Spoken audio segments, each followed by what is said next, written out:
আসসালামু আলাইকুম চাচা, আপনি কেমন আছেন? ভালো আছেন?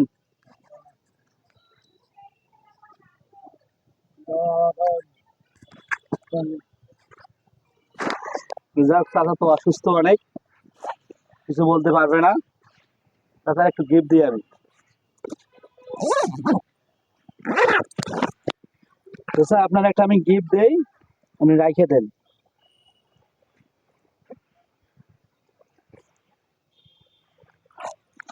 চাচার এই বয়সে গিফটের তেমন একটা ইয়ে নাই।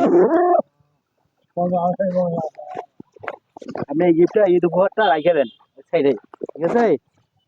আর আপনাদের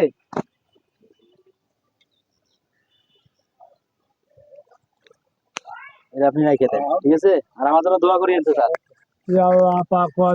জানি না করলে করলো করলো আবার দোয়া করবো করলো। আচ্ছা ঠিক আছে, আচ্ছা ঠিক আছে, আপনি ভালো থাকেন।